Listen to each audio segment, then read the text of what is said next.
हाँ साथियों, आज हम पढ़ेंगे धातु कार्बोनेट और धातु बाइकार्बोनेट की अम्ल से अभिक्रिया। इसको हम प्रयोगशाला में कैसे करते हैं, इसको हम आपको एक चित्र के माध्यम से समझाने का प्रयास करते हैं। हम क्या करते हैं, दो परख नली लेते हैं जिनका नाम दे देते हैं, एक का ए और दूसरे का बी। अभी क्या हुआ, एक परख नली में, पहली परख नली ए में हम क्या करते हैं, ये क्या है, सोडियम कार्बोनेट। ये क्या है बेटा, सोडियम कार्बोनेट। उसके बाद आप ये क्या है, यहाँ पे डाल देते हैं तनु HCl, हाइड्रोक्लोरिक अम्ल। तनु का मतलब होता है उसकी सांद्रता जो है कम है। ठीक है, कहने का मतलब सांद्रता कम होने का मतलब होता है कि पानी में क्या किया गया, कोई HCl डाला गया, लेकिन पानी की मात्रा ज़्यादा है, HCl की मात्रा कम है, तो ऐसे को हम क्या कहेंगे, तनु HCl। और उसके बाद ये जो आपको डॉट, रेड डॉट से दिखाई गई है ये पॉइंट, ये क्या है, CO2 गैस है। उसके बाद परख नली बी में हम देखते हैं, ये हमारे पास है सोडियम हाइड्रोक्साइड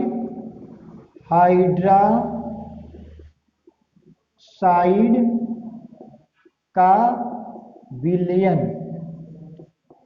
ये क्या है, हाइड्रोक्साइड का विलयन। और ये क्या लगी है, निकास नली, जो कि इससे अटैच है। इससे क्या होता है, जो भी प्रोडक्ट बनेगा उसमें ये गैस आपकी जाएगी।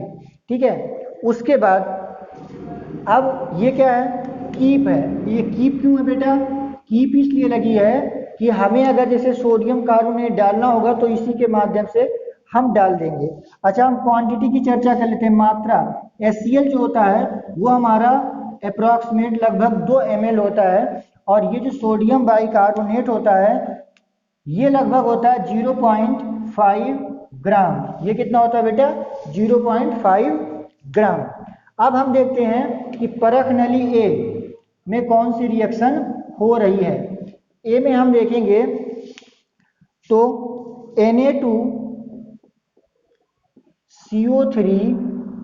प्लस 2HCl, उसके बाद आपका ये प्रोडक्ट देगा 2NaCl प्लस H2O और CO2।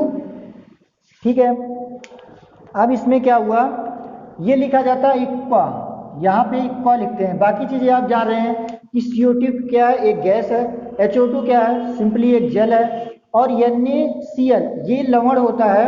ठीक है, ये सॉलिड फॉर्म में होता है, लेकिन हमने यहाँ पे इक्वा शब्द जोड़ दिया।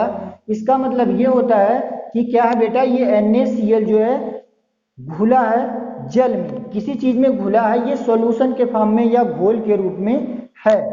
ठीक है, अब हम ये देखो, आपका अभिकारक ये है और ये उत्पाद है।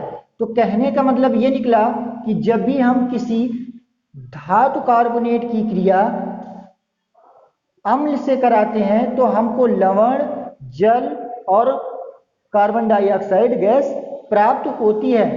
ठीक है, अच्छा, धातु से मतलब हमने तो यहाँ पे सोडियम लिया है, आप पोटेशियम और एल्युमिनियम और बहुत सारी धातु हैं उसको ले सकते हैं। HCl के जगह पे और सारे आप ले सकते हैं, H2SO4 वगैरह जो आपके अम्ल हैं उनको भी आप ले सकते हैं। ये केवल मैं आपको समझाने के लिए ले रहा हूं, इसको एग्जाम्पल में इसको ले रहा हूं।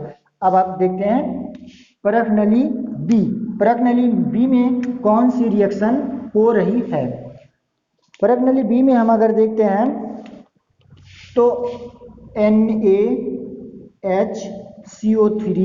Plus HCl equal to NaCl H2O और CO2।